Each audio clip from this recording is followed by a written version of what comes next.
ఇక రాజశేఖర రెడ్డి గారు ముఖ్యమంత్రిగా ఉండేవారు. తెలంగాణ ఇస్తానికి ఏమైనా సిగరెట్టా బీడా?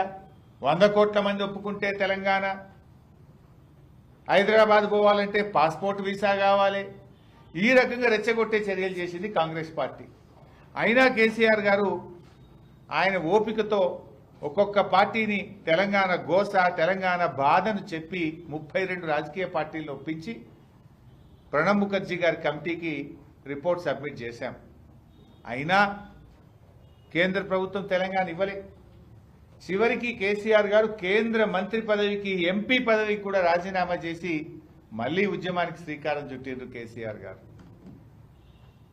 మీరు 5 ఏళ్ల అధికారంలో ఉన్నా, కామన్ మినిమం ప్రోగ్రాంలో పెట్టినా, రాష్ట్రపతి నోట ఉభయ పార్లమెంట్ సభల్లో చెప్పినా, దేశంలోని 32 రాజకీయ పార్టీలు ఒప్పుకున్నా తెలంగాణ ఇయ్యకుండా మోసం చేసిన పార్టీ కాంగ్రెస్ కాదా?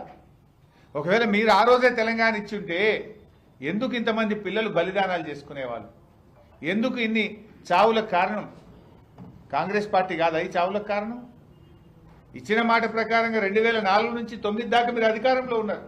దేశ రాజకీయ వ్యవస్థ ఒప్పుకున్నది. మీరు ప్రజలకు మాట ఇచ్చారు. టీఆర్ఎస్తో పొత్తు పెట్టుకొని తెలంగాణ ఇవ్వకుండా దీన్ని ఎగబెట్టింది కాంగ్రెస్ కాదా? చివరికి మళ్ళీ కేసీఆర్ గారు అయితే నా శవయాత్ర లేకపోతే తెలంగాణ జైత్రయాత్ర అని ఆయన బయలుదేరినాడు. ఆమరణ నిరాహార దీక్ష ప్రకటించిండు కేసీఆర్. చచ్చుడో తెలంగాణ వచ్చుడో అనేటువంటి నినాదంతో ఆమరణ నిరాహార దీక్షకు కూర్చున్నాడు కేసీఆర్. ఆ దీక్షకు కూడా కూర్చోనియకుండా కేసీఆర్ను అరెస్ట్ చేసి తెలంగాణ ఉద్యమం లేదని ఆంధ్ర సరిహద్దుల్లో ఖమ్మం జైల్లో పెట్టింది కూడా కాంగ్రెస్ పార్టీయే కదా. ఖమ్మం తీసుకపోతే తెలంగాణ ఉద్యమం ఉండదు, తెలంగాణ రాకుండా చేయొచ్చు అని ఖమ్మం జైల్లో కేసీఆర్ను పెట్టింది కూడా కాంగ్రెస్ పార్టీయే కదా.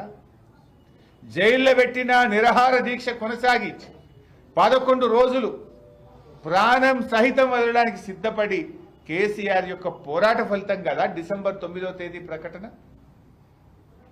డిసెంబర్ 9 ప్రకటన. ఆ రోజు నేను కేసీఆర్ గారితో ఉన్నా. ఢిల్లీ నుంచి చిదంబరం గారు మన ఆచార్య జయశంకర్ సార్కి ఫోన్ వచ్చింది. మేము ప్రకటన చేస్తాం, కేసీఆర్ గారిని దీక్ష విరమించండి అని. ఉత్తుత ప్రకటన అయితే ఒప్పుకోము, తెలంగాణ రాష్ట్ర ఏర్పాటు ప్రక్రియ ప్రారంభమైంది అని చెప్తేనే దీక్ష విరమిస్తా అన్నాడు కేసీఆర్. 2-3 సార్లు మాట్లాడిన తర్వాత మీరే రాసి పంపండి జయశంకర్ గారు అంటే, జయశంకర్ గారు కేసీఆర్ గారి సూచనలతో తెలంగాణ రాష్ట్ర ఏర్పాటు ప్రక్రియ ప్రారంభమైంది అని ఇంగ్లీష్లో ఆయన రాసిచ్చిన దాన్నే రాత్రిపూట చిదంబరం గారు ఢిల్లీలో ప్రకటన చేశారు. మరి ఇప్పుడు తెలంగాణ తెచ్చింది కేసీఆరా ఇంకెవరో సానుభూతితో ఇచ్చిండ్రా?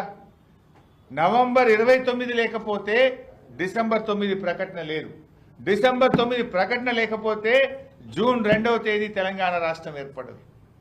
అంటే కేసీఆర్ దీక్ష ఫలితం, తెలంగాణ ప్రజల పోరాట ఫలితం తెలంగాణ రాష్ట్రం.